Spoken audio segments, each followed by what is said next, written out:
Ben Franklin said, time is money. Waste it now, pay for it later. So true, man. If you're bleeding minutes, you're going to be bleeding dollars. The time loss of procrastination and distraction, or just slow, unmotivated work, can eat away at your ability to produce at high levels. So, how can you cultivate productivity and maximize your effectiveness as a leader? Well, that's exactly what we're going to be breaking down for you in this episode. Right about now, you are listening to the Legacy and Leadership Podcast, a show where we discuss living as a leader worth following, leading others to do the same, and in doing so, leaving a legacy for future generations. My name is Jimmie Gonzalez Jr., a learning and development professional and leadership coach, sitting down with my co-host, Anthony Devon Watts Jr., an expert contact center leader that has effectively led and developed dynamic teams with high motivation. Together, we have over 30 years experience in the corporate game. Join us as we discuss our growth as leaders, share the lessons we've learned, and interview others to see how their leadership style was shaped as they were mentored by adversity.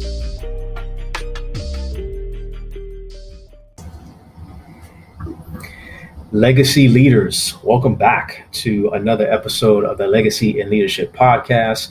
This is episode 19. And as you heard in the preview, my friend Devon Watts Jr. and myself, Jimmie Gonzalez Jr., are going to be breaking down how to be more productive and giving you some tips and tricks to do so. We're very excited about this episode, as we are about all of them, because we just have fun having these conversations and doing what we do. But we're also excited because we got some swag. Oh, you see it. You see it. Live, lead, and leave. Some nice leadership and legacy merchandise.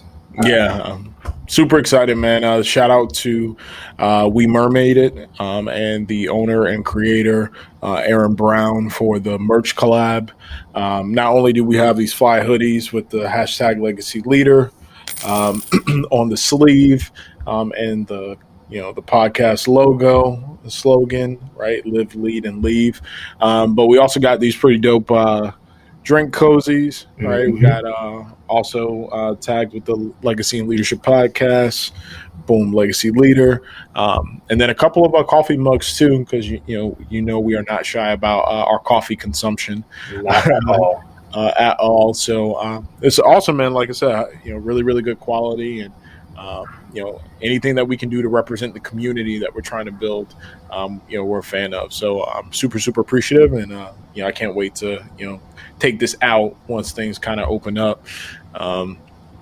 Obviously with the recent news and the spiking cases and stuff like that, we actually made a decision for the business to send our leadership back home. Mm-hmm.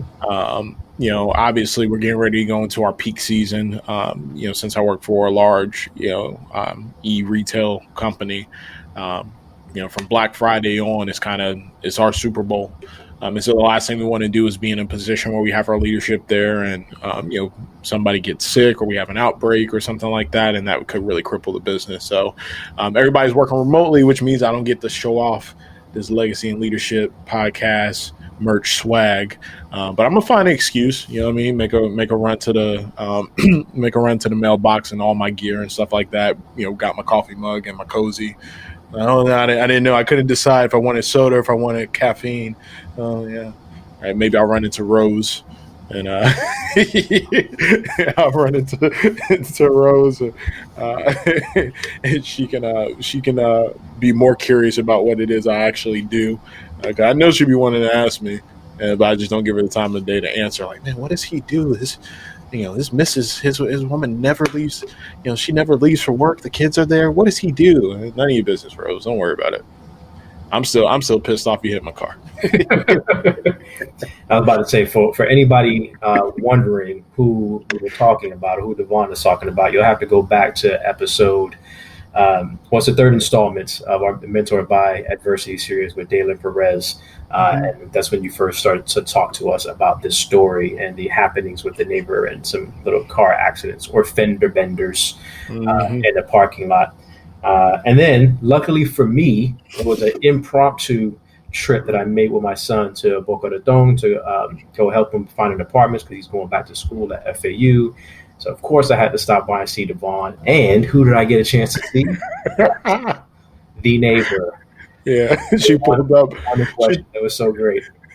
She pulled up while we were about to go out to grab a bite to eat, and I could see her from like down the street, like eyeing, trying to figure out like who's this person, who's this car, where they're meeting up about. She wanted to ask like 1,000,000,001 questions, and so when she pulled up, I just looked over at Jimmy and I pointed like, that's her. He's like, oh. I wanted to take a picture so bad, but that wouldn't have been right. So, if you are listening to the podcast. And you're a loyal listener from any of the major platforms that we're on, whether it's Podbeam, Spotify, Apple iTunes, Google Podcasts, Stitcher, so many, you may want to go ahead and check us out on our YouTube channel, Legacy and Leadership Podcast, so that you can actually see the video and see the visual and see these fly hoodies that we're talking about. But yeah, we'll probably have to take some, we'll have to take some pictures and post that on the Instagram page as well. So I'll make that segue. If you're not following us on social media, please do so as well. Hit us up on Instagram at Legacy Leadership. That would be fantastic.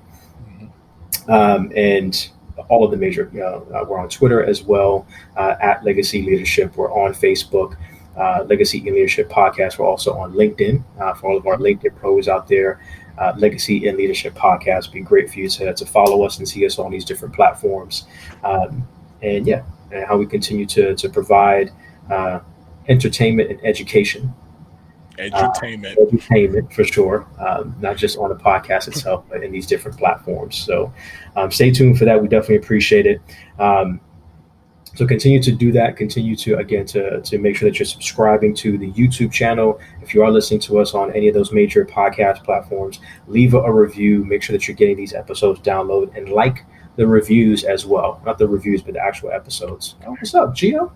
Yeah, making a little cameo on the video. And then, I'm going to keep asking, at least for now. At some point, I'll probably stop. But we are getting folks that are sending us texts and putting messages. Go ahead and take that snapshot, man. Take that snapshot of you listening to the podcast on your phone, or if you're watching the YouTube channel, again, take that snapshot, that screenshot. Go ahead and post that on your Instagram feed, in your stories, and then tag us at Legacy Leadership again. You tag myself at Coach_Jimmie G Jr., tag Devon at Leadership Docent.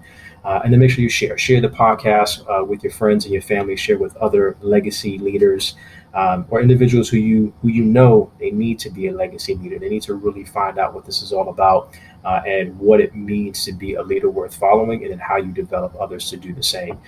Sharing is caring, so make sure you share that with your folks, whether you're sharing the YouTube video itself or, again, sharing the podcast. We sincerely appreciate it. We're on a mission. We are on a mission to continue to grow this community, especially as we end 2020.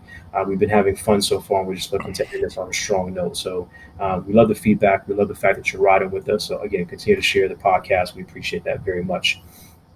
So I'm glad that, definitely that the business is making some, the right type of adjustments. How, besides, those things that have been going on recently and making adjustments, getting ready for November and what's to come, the holidays, how's everything else going with you and the fam, and just kind of how did you get your day go? Yeah, man. The fam is doing well. The boys are doing well. The missus is doing well. Actually, we're super excited here. So one of the things that if you follow me, or if you're just kind of plugged in, you find out that we're definitely a family of creatives and hustlers, right? And so the missus, her Mommy Gab's her Mommy Gab's vlog and YouTube channel just hit over 500 subscribers, which is a huge milestone for us. We've been building that over a year and a half. She's been building that ever since she's been home with Linux. She's really sought to build a community for mothers. And it's been awesome to kind of see that blossom, and people get some insights into our family and the quirkiness that is us and her adventures, and so that's been really cool. But also we've been blessed enough to take this opportunity for her to pursue a passion of hers, which is, she's a entrepreneur by heart. And so her and her good friend are actually in the process of launching their own, boutique e-retail business specializing in accessories for women and for men. But they're launching on November 6th in Blazon Co. And so their website's getting ready to launch, and it's been really awesome, man, just to have a front row seat and watch them as they navigate, kind of figuring out, the logistics of starting a business and getting your wholesale license and, getting your DBA, getting your EIN, like doing all that stuff, right? And so, and being here as a sounding board, for decisions and stuff like that from time to time when she needs it. But really, I mean, she's been running point on this thing herself. So, man, a lot of really awesome things happening. And then the last milestone we had here was my niece. My niece just turned 3, this past Friday, the 23rd. And she is just literally, the most, adorable, beautiful, brilliant little girl in the world. I love every single thing about her. And so, we didn't get an opportunity to make the trip up to Orlando, unfortunately, because myself and Man were a little under the weather.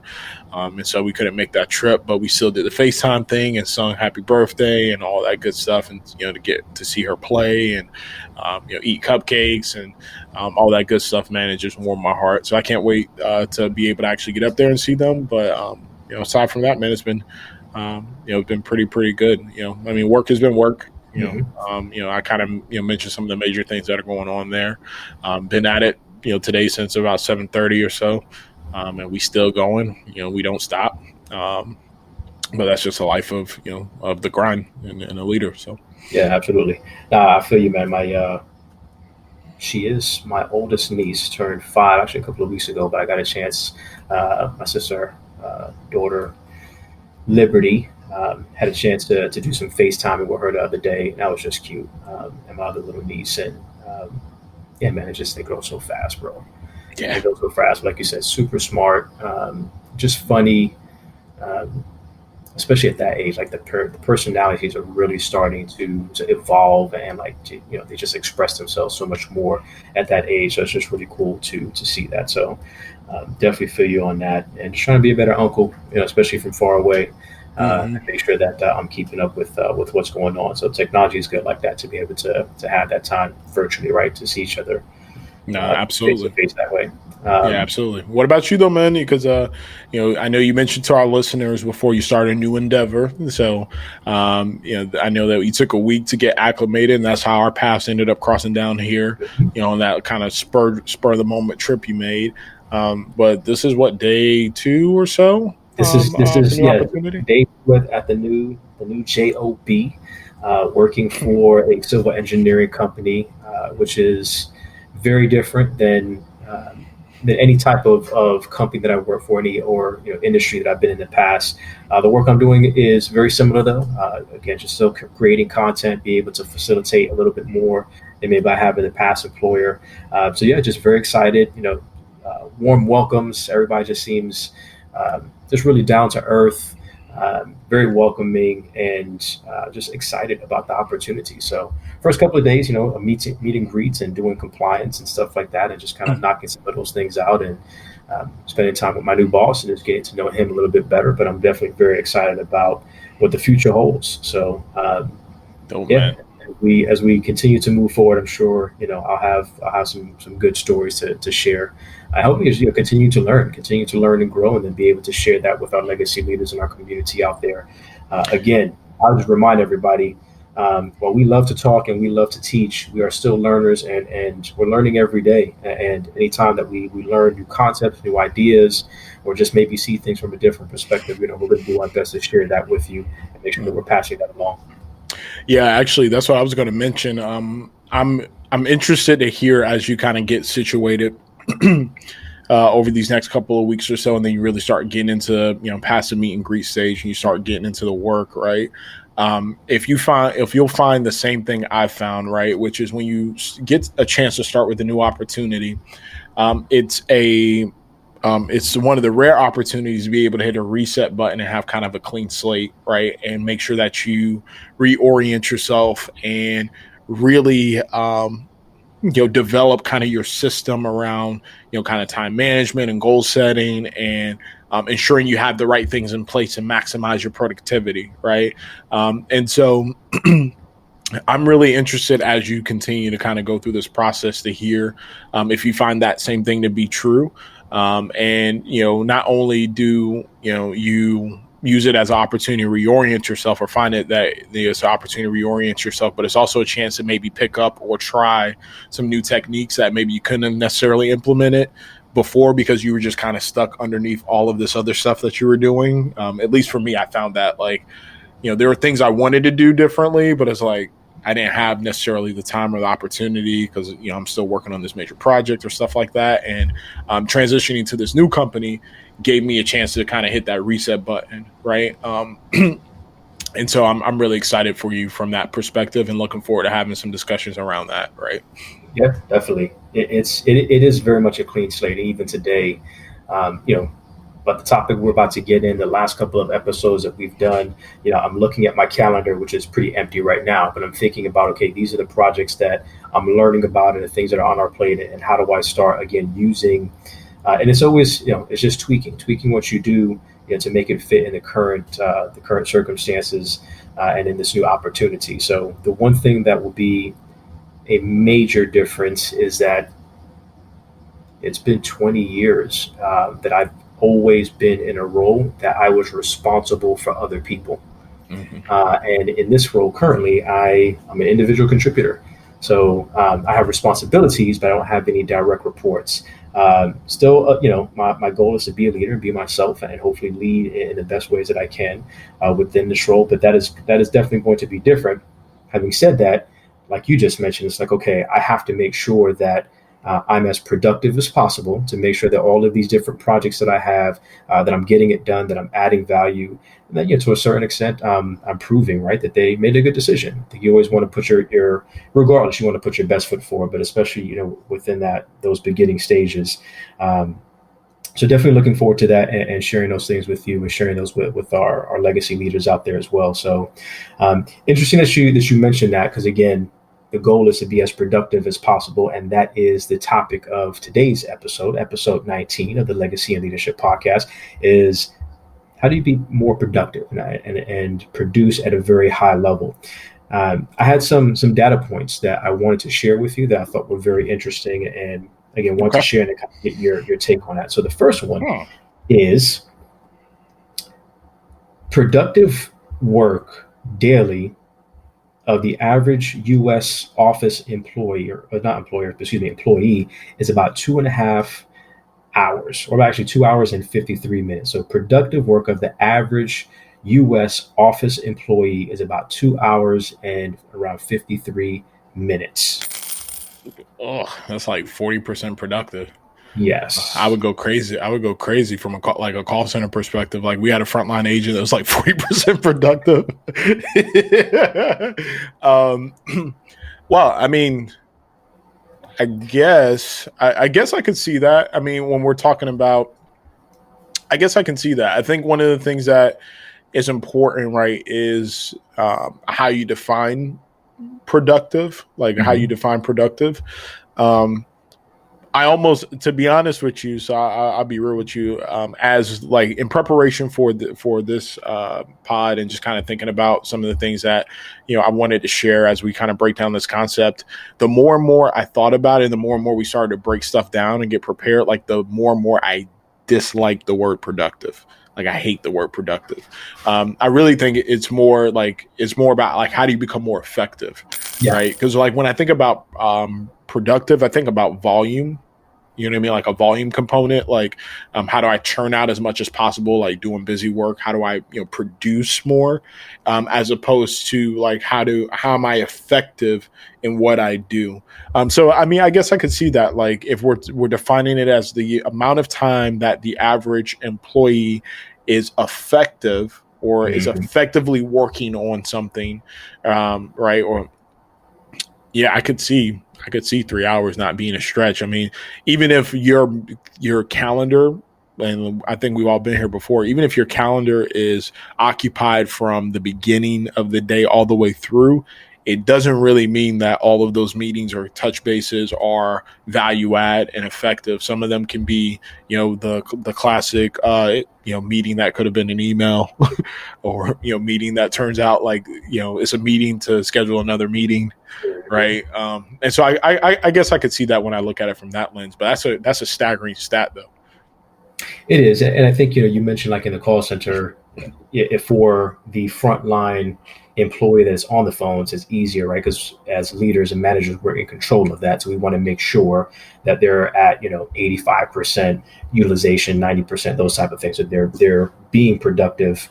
Now, that's why you listen to calls, because they could still be 85% utilization, not necessarily being effective or productive. But just the kind of the I guess typical office worker. The other data point that I wanted to share is 85% workers are actively disengaged in the office. Oh yeah, I could see that. I could 100% see that. And I think it's interesting that you bring up those two data points, because I do think a large part of productivity really comes down to the relationship with engagement. And I think whether it's for yourself, like how do you ensure that you're, being productive or effective, and then also driving effectiveness within your team.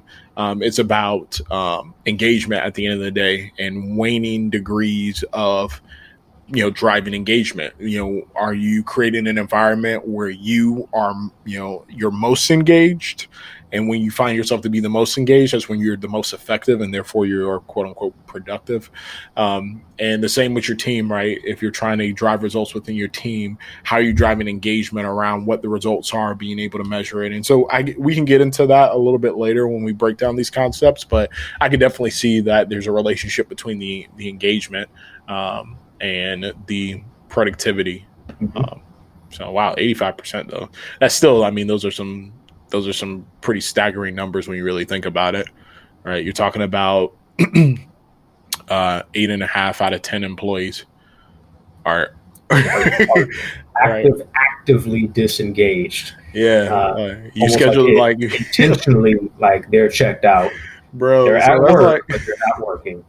That's like, so I got it. Like I hear figures like that, and then I always put it into practicals, and I'm thinking about like that's like you scheduled a meeting with like 9 other people, and only half a person is listening to what you're saying.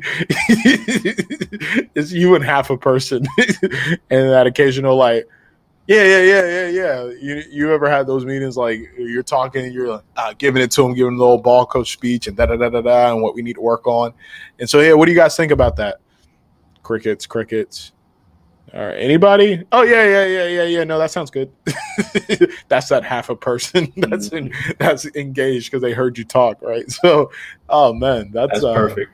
Yeah, that's that joke sad too, where you're on a meeting, especially these Zoom meetings and on Teams or whatever it is that you're using. And again, you're on a meeting and like, should I really be on this meeting? And there's not a lot that you're necessarily adding to the conversation, but at the very end, hey, all right, guys, have a great day, great meeting. And, make sure that you hear my voice at the very end. Yeah, the little have a good one sauce. Yeah. Right. I was here. I attended. Hey, all right, guys, appreciate it. Thanks, everybody. Oh my goodness! So the last data point that I want to share with you is, and I can see this as well, and at work, and even from a personal email perspective, 28% of the work week is taken by emails alone. Oh yeah. I can 100% see that, especially because, like, I think for folks, when you're talking about measuring productivity or effectiveness, like that's the one widget that they can count. Like, you know what I mean? There's that instant feedback on did I get through it or did I not get through it, right? So, like, if I started the day with 100 in my inbox or 200 in my inbox, and then I end the day with 50.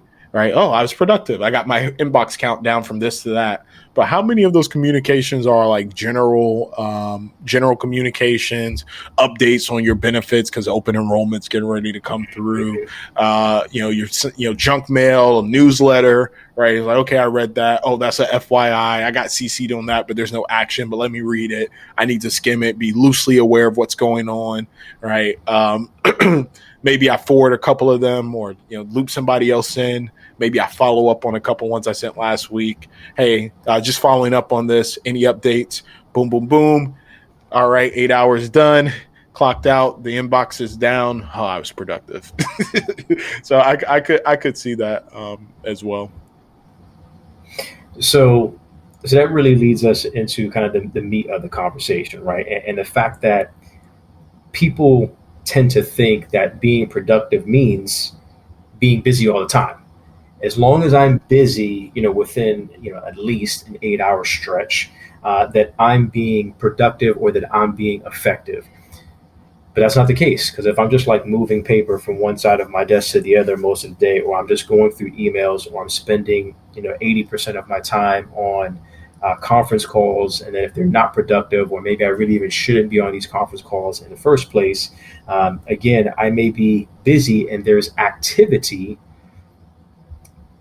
but are those things allowing me to be productive or to be as effective as a leader as I possibly can, and to be as an effective employee as I possibly can? And this is not even about being an employee, because you can be a business owner, but just as an individual, like we get caught up. And entrepreneurs are probably honestly the worst at this stuff, because they want to have like these 4-hour work weeks, and they kind of, and I know because I definitely have the entrepreneurial spirit, and I've had a number of scenarios in the past where I started companies. But you think that it's just easy to kind of go throughout the day and just doing stuff, but at the end of the day, are the things that I did, were they really accomplishing the highest priorities that I have? Do I know what the highest priorities are, and am I really accomplishing those things that are going to move the ball forward, and again, allow me to be productive and allow me to be effective?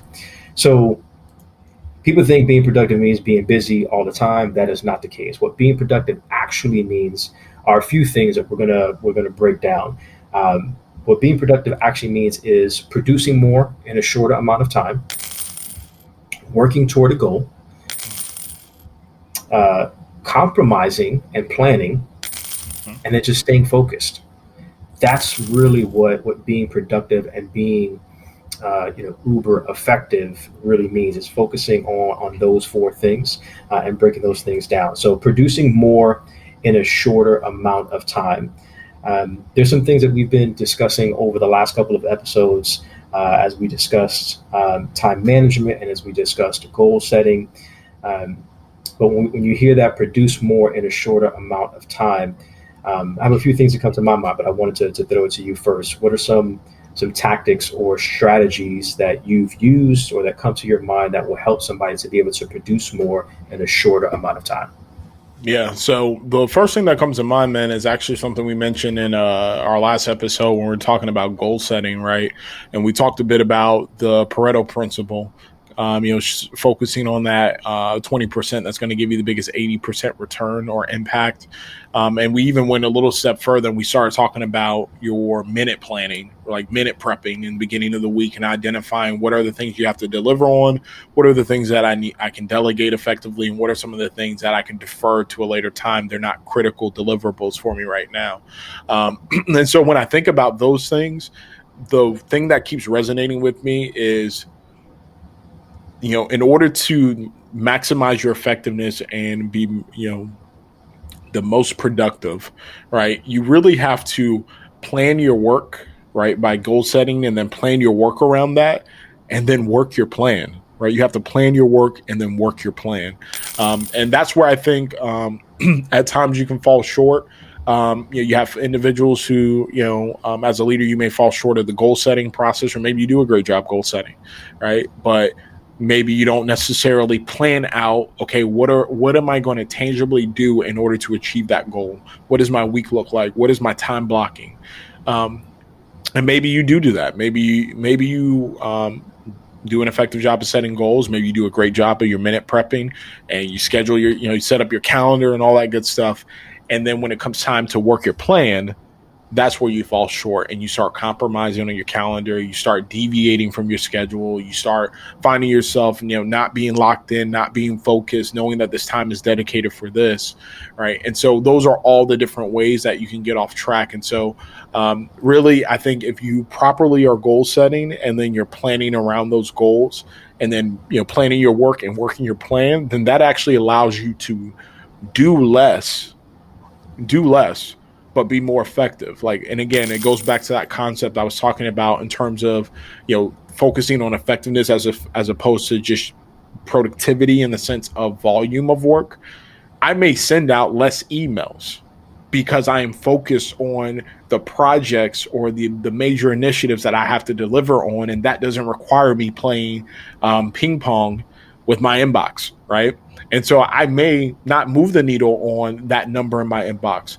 They may stay at 150. It may actually grow, right? But as long as I know that the content that's in there that I didn't respond to is not tied to my goals, and it's not a part of my plan, and it's not a part of me working my plan, then I can be more effective, even though on paper I did less, right? I did less in terms of my potential output.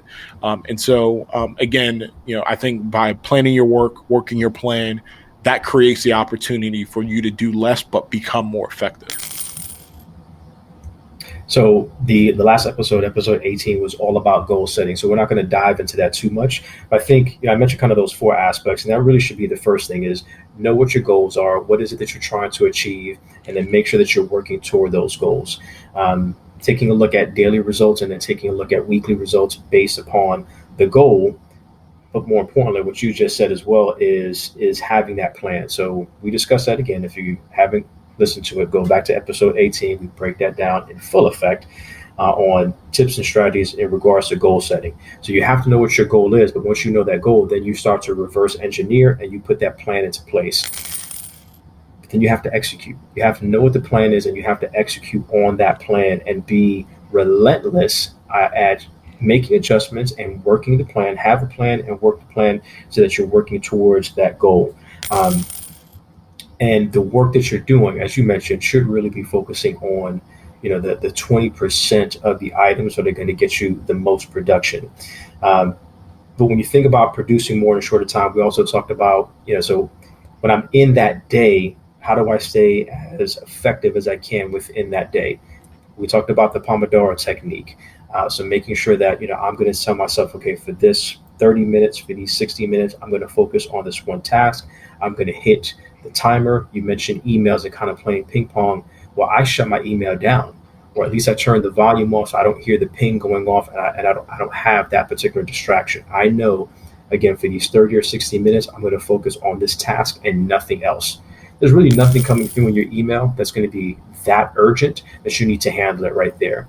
And it's not just emails. Maybe you need to put, that you're busy or do not disturb if you want to leave it on, whether you're on Teams, if you're on Skype, whatever those inter office messaging apps that you're using, make sure that others understand that you're not available right now. Mm-hmm. The easiest thing to do is just sign out of them, sign out of them, and you'll be fine. But make sure that you're doing those things. And again, you're not multitasking, meaning you're not trying to do 2 or 3 things within that time frame. You can multitask throughout the day because I have multiple projects. So I'm blocking out, like you mentioned, I'm blocking out specific blocks within the day to focus on this task or this project and then that project later on. But when you're engaged within that 30 to 60 minutes, make sure that you're focusing on that project and that task alone. Yeah, actually, one of the things I like that you mentioned, and I'll even take it a step further, right? When you talk about these notifications that have been built to gain our attention, I think you have to understand that, right? You have to understand the marketing intent behind some of these devices, right? So whether it's your Teams or your Skype or your whatever you're using for your instant message platform, whether it is your emails or whether it's just your phone, and all of these different apps that you have, they are their whole value prop is to be able to keep your attention captive on their platform as long as possible. All of these free platforms, whether it's Facebook, Instagram, Spotify, Apple, all of these, their sole purpose, the way that they are able to monetize, think about this, because these are Marketing. correct. Yes. These are multi-million-dollar companies, right? Multi-million-dollar valuations, and they're not asking a penny from you in most cases. It's because the value prop from them is keeping your attention on that platform so that they can then market to you through these, other businesses, right? To get you to engage, to share data, to do all that, right? So without getting too far down the rabbit hole from that perspective, I would just say the more you have an awareness of that, the more you can start making decisions so that you can avoid some of those traps, right? So for me, like with all of my apps, I don't have the notifications on because I know it will be an instinct for me the minute that my phone pings, right? It's well, what was that? Was that important? Oh no, it wasn't important. Oh, but somebody just posted on Instagram. Let me see. Oh man, there's a video of Tom Brady highlights from this past weekend. Oh man, there's new music coming out, and then next thing you know, you're down that rabbit hole of scrolling, double tapping, commenting, right? And that's taking time away from you being able to remain focused. Now, I do have notifications on for my Microsoft Teams, just because I move away from my laptop sometimes, and I can be in transit, and people may use that as a vehicle to reach out to me. But when I'm locking in on a task, on a major deliverables, like I put my phone in airplane mode. Like I don't want any notifications from anybody. Like I'm putting myself in busy. I've scheduled the time on my calendar so that it automatically updates on my Teams that I'm busy. And then I shut out my email and I lock in. So another tool that our listeners can use in order to be effective is be aware of these built-in traps to steal your attention, right? Because they have a different agenda than yours. Instagram doesn't care how you planned out your day to deliver on this major product or project. They want you to log back into the app so that you can look at more pictures of puppies and double tap, and then they can start advertising and marketing to you, right? And so just as they've built out a system to make sure that they are maximum in their effectiveness, you need to make sure that you're building out similar systems so that you can achieve your maximum effectiveness as well. No, absolutely. So what being productive actually means: working toward a goal. Again, if you need to go back to episode 17, we talk all about goal setting, but making sure that you're focusing on those daily and weekly results once you have that goal. We just talked about, again, producing more in a short amount of time. Episode 17 was all about time management. So again, go back to that particular episode, listen to that one as well, because we break down time management extensively. But make sure that you're not multitasking like we just discussed, and then have a to-do list. Like, know that these are the things that I'm trying to tackle for the week, and then you break those things down on a daily basis. And these are the things that I know. We talked about big rocks and little rocks in the last episode as well. Like, what are the tasks that I know have to get done today? And I'm making sure that I'm putting in the time and effort to make sure that those things are taken care of. So in the system that I would use, that would be like my A's. The A's have to be done today. Then anything that's a B, if it gets done today, it's great. But if not, and I need to move it to tomorrow, it's not a big thing. And then if I was even going a little bit further and then designating something like a C, the letter C on my to-do list, then that's something that doesn't really matter. Like, if I can get to it, that's great. But if it gets done today, tomorrow, this week, it's not that big of a deal. To make sure that you have that to-do list and you're working towards those things. We touched upon it, but I want to go back to, we mentioned, working toward goals, producing more in a short amount of time, and then compromising and planning. You mentioned definitely, having a plan, working that plan, making sure that you're executing. But you also talked about compromising, and I wanted you to go a little bit more into that on what do we really mean by that when we say, you have to make some type of compromises when you're going through your planning process to ensure that you truly are executing and are being super effective. Yeah, so for me, compromising can take on a couple different forms. I think, it could be first in that, kind of that minute prepping process in the beginning of the week where you're making decisions around things that you have to defer, right? That you can say, hey, I'm going to put this off until, this week. There's been plenty of times where, to be honest with you, early on, with my recent transition, there were things that popped up that I was like, oh man, these are things that I think are worth fixing, right? Like I've identified a couple opportunities, and I really had to take myself through the process of saying, okay, well, what is going to give me my biggest return on investment? Let me do the math. Let me do the exercise of quantifying the ROI, like of each thing that I have in front of me.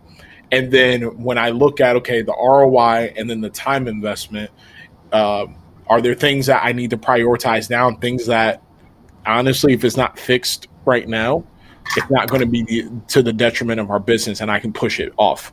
And I had to make that decision with one fix in particular. Like, it still hasn't been an initiative that's been picked back up, only because the ROI on it is small in comparison to some of the larger initiatives that we have in front of us. And in fact, the ROI, while it needs to be fixed, the ROI is still small enough that it doesn't even make sense for me to necessarily delegate it out to some of my staff, because I need them fully engaged on some of these bigger initiatives that we're working on, right? So it's about being able to make those decisions and compromise and say, well, hey, this is going to remain in this less than desirable state for now, because the effort in order to get it to a desirable state is still not going to have as big of an impact on the overall results as some of these other things that we're putting our efforts in. And then the other thing too, I said it before when we were talking a bit about time management at episode 17, I'll say it again, delegation, learning to delegate, that's a part of compromising too. I think so many times as leaders, we fall into this pit, this trap of thinking, I have to be the one that does it. Like, it has to be me that sees it to completion, mostly because, and again, not entirely our fault, but a lot of the reasons why we got to the positions that we're at is we've proven time and time again our ability to deliver and execute at a high level is effective. And so we've proven that we can take on a lot and execute at a high level on a lot, right? And so that's how we've gotten entrusted with more, and we've grown our career. But essentially, you hit a level where you realize that the true measurement of your effectiveness as a leader is your ability to influence and to expand your influence beyond yourself. And so it's not about you individually being, the most effective in taking on all the initiatives. It's, can you develop other individuals to be just as effective on things that don't require your level of expertise? And so when you're talking about compromising, you have to make that value assessment and say, is this important? Yes, it is. Okay, so it shouldn't be deferred. The next question is, well, does it require my level of expertise? If the answer to that question is no, that somebody at a different level of expertise can do this, then who is the best individual in order to delegate this responsibility to, so that it can take up their level of expertise and their time and free you up from that commitment, so that you can then invest that time in the things that are critical deliverables for you and that require your level of expertise, so that you can maximize your effectiveness, right? Don't rob yourself of that time because, you are under this belief or this disbelief that only you have the capabilities of doing it. There's certain things where, yeah, you can do it, but there are other individuals that can do it as well. They're just as capable, and they're going to give you the same, quality of work product. So leverage that to your advantage. So I think for me, that's really what being able to compromise is about. No, I like that. Sometimes you have to compromise with yourself, and have those conversations with yourself and make those decisions, and then compromise with your business partners and the folks on your team. Mm-hmm. I was even thinking about a conversation I had with my new boss, and just kind of talking to him about my philosophy about consulting, right? And you've heard me say this plenty of times when I'm having conversations with a business partner, we're talking about a project. Well, I could either give you a ham and cheese, a steak burger, or a steak. Now, everybody wants that steak, but the steak is going to take time. It's going to take seasoning. It's going to take some marinating. But I also have to compromise with myself at times, not in a bad way, but realize that, you know what, based on the time that's ahead, and the most important thing is getting this, this learning content or this training out there. Like, maybe I can't do a steak right now. Maybe it's going to have to be a steak sandwich, or it might even have to be a ham and cheese sandwich. But I'm going to produce that and make it the best ham and cheese sandwich I can. And then if I have the opportunities, I'll go back and try, like you said, to make improvements upon those things. But that's just being, smart about the work that's in front of you, knowing your deadlines, knowing what the expectations are, knowing what you're capable of doing, what other people on your team are capable of doing, delegating what need be, because maybe that's what gets it to be a steak sandwich. Is I'm going to do these pieces, then I'm going to hand this off to somebody on my team, and they're going to finish the other stuff that I can't do right now to make sure that it's, at the very least, it's a steak sandwich. So and then what you said the first time, I think, is also important, is knowing the proper ways to make positive compromises, but also not compromising in a sense of cutting corners. Mm-hmm. There's a difference if, I'm just going to give you a ham and cheese sandwich because I'm being lazy, or I don't feel like I have the energy to give you anything more than that. That's when we start cutting corners, which is not good for us as individuals. We're not leading by example. We're not being a type of leader that's worth following. And obviously, that's not going to produce the type of levels that our team, our employer, our business partner, whatever that entity is, that's not what they're looking for. No, I agree. Actually, one of the things is funny because you were talking about, and I have heard you use the ham and cheese, the steak steak burger, or the steak. Actually, you've probably used that a couple of times with me as a business partner. Like when hey, we need I need this. I want to get this delivered. And you're like, hey, bro, I need some time. So like, what do you want? I can give you whatever you need, but just understand that this is what it's going to take. A time investment, right? But the kind of along that vein, I think the other thing when we're talking about compromise as a leader, when you're making some of these decisions too, is and you guys, I know our listeners may have heard this phrase before, right? But not letting perfection get in the way of great, right? And I really believe that's another pitfall for us as leaders, is we fall into the trap of not embracing iterative. There we go. Change and improvement, right? Like, you don't need to have it fully perfect and fleshed out the very first time that you do it. How do we iterate change and say, okay, this is where we can get it to phase one, and phase one is going to give us 80% of what we're looking for. It's not the end goal, but it's better than letting the status quo continue to exist while we work towards 100%, right? And then how do we learn? How do we refine? And then how do we do another quick sprint to, in phase 2 and phase 3 to make these improvements? Because I think that can also be a limiter on effectiveness or productivity, is we're in this constant pursuit of perfection and building out, kind of the utopia of, what we desire it to be, when in reality, we're better suited really locking in and focusing on how do we make short-term improvements to get it better than what it currently is, right? So the thing that really kind of put it together for me is, I came to the realization there's a reason why we're on Windows, 10, right? And that's because the company, Bill Gates and team have acknowledged that the first 9 versions of Windows was not perfect, right? Now, that doesn't mean that it didn't serve a purpose. It didn't, continue to move the ball forward and then continue to improve on itself, right? But the reality is we're still on the 10th version of Windows, right? So whenever you're trying to implement a solution or an improvement as a leader, you have to also think that way too. Like, I don't need to have a perfect solution the very first time I tackle something. I need to make an advancement or an improvement on what the current state is. And then I have to also be comfortable in learning and saying, okay, well, how do we make solution 2.0 and solution 3 and solution 4, all the way up to solution 10, if that's what it takes to eventually achieve perfection, which, to be honest with you, is going to be a little bit fleeting of a pursuit, only because the situations and circumstances continue to change, right?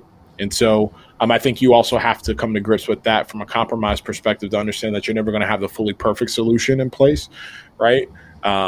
Because the circumstances are going to change. So how do you improve on what is current state? No, I'm glad you said that because there was another point that I wanted to make, which you kind of touched upon. You can get caught up in trying to shoot for perfection. The other thing is paralysis by analysis. Like some folks need to analyze the data so much and to get into things that they never take action. They never move because, again, they're putting so much emphasis on continuing to analyze data. Yeah, absolutely, right. And so I think to your point, it's also like using data intelligently to make effective decisions. And I know that I believe when we talked about goal setting, we touched on that just a little bit. How do you leverage data effectively? In order to prioritize, where you're going to focus, kind of that 20% that's going to give you that 80% return on investment. But you're absolutely right, man. Yeah. So the next thing that we're going to touch upon to kind of end this one is staying focused. We've touched upon a couple of things already. Removing distractions. If you want to stay focused, you have to remove distractions. We talked about using specific techniques to help you to stay focused. We talked about turning off, shutting down emails, either putting your phone on airplane mode or turning off the notifications. If you have inter-office communication devices, like if it's Teams or Skype, either putting it on Do Not Disturb or turning them off completely. So again, that when you're locked in, you're focused just on that. And you have to know yourself. Like I know that you work very well when you are locked in listening to music. Yeah. I can't do that because then I start singing, I start doing other things. And I'm like, no, I need to lock in. Let me turn this off. But you have to know yourself. So remove those distractions and then even declutter. Like look at your workspace and look at your desk, look at your office, depending on what your workspace is or where it's at. And am I organized? Like, we're talking about organizing your day and your calendar and managing your minutes, which are critical and highly important to do. But are you managing your workspace and ensuring that I have a kind of a Zen type environment, whatever that is for you, but a workspace where it's decluttered. I know where everything is at. I have quick access to my computer, to my pens, to sticky notes, to my whiteboard, whatever it is that you need to do your work and to get, to go through the day. But just making sure that you're decluttering your work environment. And then I would also say decluttering your mind. So we've talked about like meditation and different things like that. Those are things that you can do throughout the day as well to say, okay, I've just put 2 hours focusing on this one project. Now I'm going to do some quick breathing activities. I could do maybe a quick 5-minute meditation to, again, declutter my mind from the things I was just working on. Now, when I go into this next stint for the next 60 minutes, now my mind is fresh and is renewed, and I'm able to focus on that. No, I like that. Obviously, in today's environment, we don't get the benefit of this, right? But for me, a version of that meditation would be the walk to the break room. Yes. You know what I mean? Like, all right, I locked in. I was in my cave in my office. I was grinding. All right, let me get out of here. Like, there's too much thought in the air. You know what I mean? To stick. Let me just step out. I'll stop. I'll get away from the screen. I'll stop thinking about whatever I was working on. I'm just going to take a walk to the break room real quick. Maybe grab a energy drink, a Red Bull, maybe a snack real quick. Right? I'll obviously run into somebody along the way. Chop it up for a little minute and then make my way back, right? And just that little bit of a breather is a way to kind of, declutter your mind, for lack of a better term, and just kind of reorient yourself and find a way to at least procrastinate productively, right? Procrastinate productively. And I guess change your surroundings. Like, that's one of the things I've been able to learn too about the creative process. And it's funny because I think a large reason why I work well with listening to music is because the way that I listen to music is maybe different than just the average listener. You know what I mean? So I naturally lock in when I'm listening to music because I'm listening to just kind of like vocals and backgrounds and all other stuff because I have a passion for those things. So it's easy for me to lock in that way, I guess. But being able to take that trip to the break room is a means of being able to declutter my mind and really change my surroundings, right? So that I get away from, kind of getting cross-eyed, staring at the screen and, banging my head against the keyboard, trying to figure out how I'm going to do this. Or, maybe I just, executed a sprint and I was grinding and typing away. And now I need to give myself that breather and that reprieve to say, okay, let me hit the reset button. Let me let my brain rest for a minute. All right, I'm going to go grab something to drink. I'm going to grab a quick snack, right? That'll, allow me to change my surroundings, clear my mind, and then I jump right back into it, right? I kind of think about it, it's no different than a prize fighter. The way that these, boxers and stuff like that, they train in preparation for these fights. You never know if it's going to be a first round knockout or if you're going to have to go the distance, right? But regardless, in between rounds, you have that time where you got to get off your feet, you got to sit down, you got to clear your mind, you got to take something to drink, you got to catch your breath, right? You got to heal up, right? And then, during that time period, your mind is also processing what just happened and then re-strategizing how you're going to approach the next round with some renewed energy and it may be a different strategy if you need to, or keep working what you're doing. And so for me, that's kind of my, head to my corner time, right? Get out of the office, right? Take the walk and then come back. So in a work from home environment, what that looks like is I find myself in between meetings from time to time. If I'm working on something and I have a break, all right, let me get out of the office. I'm going to go hang out in, Gio's room, or I'm going to go hang out in Lennox's room and, watch Coco Melon or something like that and just watch him jump and, be crazy, right? Or bother Gabriella for a minute. And then it's like, okay, all right, I got to get back in the ring, right? No, it's a good point. It definitely, for the work from home perspective, it's so easy to get caught at your desk all day. And so again, you have to be intentional about taking those opportunities to declutter your mind. Like I said, kind of be productive, but also putting off what you have to come in your next stint, in your next sprint, and making sure that you're just stepping stepping away. Just listening to it definitely brings back memories. I definitely remember, walking into your office. Hey, you need Red Bull? Like, I know you need Red Bull. I'll be right back. And just, walking. Or, hey, I'm going to go. You want to come with me so that we can walk over there together? Like I said, just take that quick break. So that's good, man. So again, people think being productive means being busy all the time. And we're here to tell you, legacy leaders, if you want to truly be a hashtag legacy leader and be a leader worth following, that is not the case. What being productive actually means is making sure that you have goals and you're working towards those goals. Check out episode 18, making sure that you are executing, you have the goal, you put the plan in place, and then you're working that plan.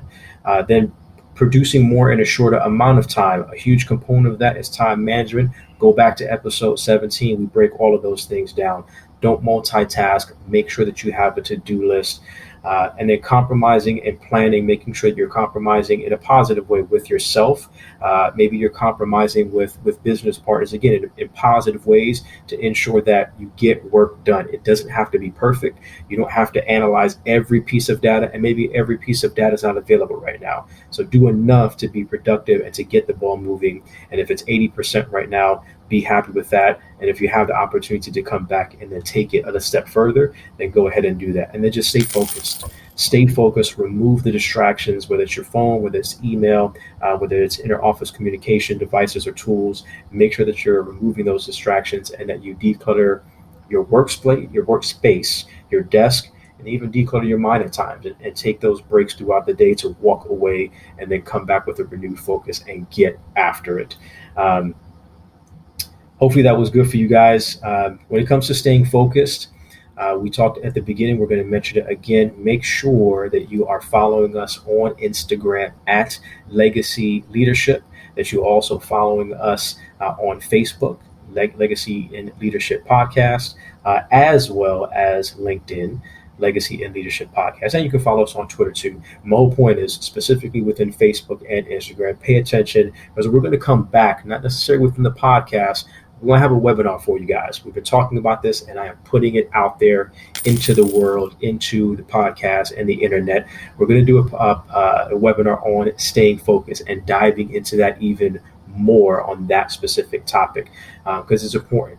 So many things going on in the world today, so many things going on within your home, within your family, or just within work. How do you stay locked in? How do you stay focused again so that you're being as effective and as productive as possible? Yeah, actually, it's funny you mentioned that, right? Because one of the topics that I got a text from, from a couple of peers. They said, "Hey, Devon, we need a podcast on the perils of working from home." And specifically, we're talking about, the challenges with staying focused, and not just staying focused, but also what that means for extended hours that you end up working, right? Because you're working from home, right? You lost that commute time and all that good stuff, right? So it's very easy that you find yourself putting in 12, 13 hours in this new work from home environment.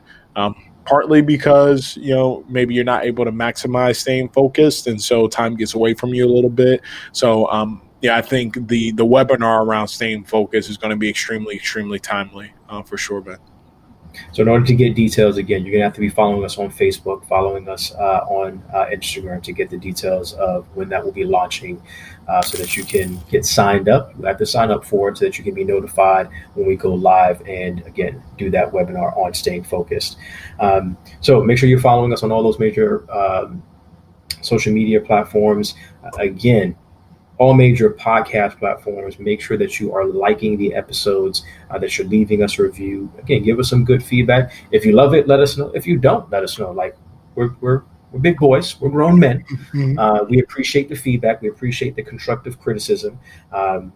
We know how to have tough conversations, and sometimes that means people giving us tough feedback.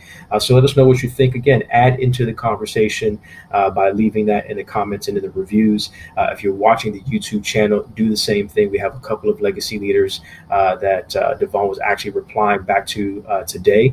So we have people leaving comments within the channel. Again, we read those, we respond to those. So continue to communicate with us in those venues. Send us texts, send us direct messages. Again, in all those social media platforms, and let us know if you have questions or again any additional thoughts that you have about these topics in particular. Take that snapshot of the podcast on your phone. If you're watching the YouTube channel on your phone, again, take the snapshot, the screenshot, or do that on your PC, and then go to Instagram, put it in your story, and then tag us at Legacy Leadership. Tag myself at Coach_Jimmie G Jr. Tag Devon at Leadership Docent. Again, leave us some comments. We'd appreciate that very much. And then share the YouTube channel. Share specifically this episode with your friends and family, and share with other individuals that need to be a part of this hashtag Legacy Leader Tribe. You never know. Continue to do that. Maybe you'll win one of these fly hoodies that we have with the hashtag Legacy Leader. We have some things in the works that we're cooking up for y'all. So, and let us know what you think about the merchandise. Let us know what you think about the Legacy and Leadership Podcast swag. And if you're interested, let us know, and we'll let you know how you may be able to, at the very least, win you some of this as well. So sharing is caring. Do that. We'll continue to share our thoughts, our ideas, our passions with you. And again, we hope you appreciate that. Stay tuned for the next episode. We just finished our series on these foundational leadership principles, time management, goal setting, and then really how do you make sure that you are highly effective and productive. We just broke that down to you. That is all leading up to the next installment of our Mentored by Adversity series. We're going to have a very good friend of mine, actually another high school alum from Evans. Yes. House. Yes. Jay Jackson, Mr. Action Jackson, and CEO and founder of Rise, was a multimedia marketing corporation. Also, stay tuned for that. He's doing big things in the community, was always doing big things here in Orlando, but has been in Georgia and Atlanta for the last few years and has some really, really great things that he's working on. So we're going to be talking about those things and, again, see how his leadership style was developed as he was mentored through adversity that he's gone through in his life. So please stay tuned for that. As always, to our legacy leaders, we thank you so much for tuning in. Stay tuned for, again, the next installment of NBA. I am Jimmie Gonzalez Jr., my co-host, Anthony Devon Wash Jr. We thank you guys very much. God bless and stay encouraged, everybody. Rage on that beat, going crazy.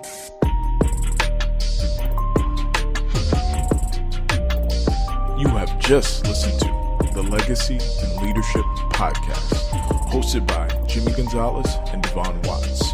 Thank you, and we hope that you live, lead, and leave a legacy worth remembering. Until next time.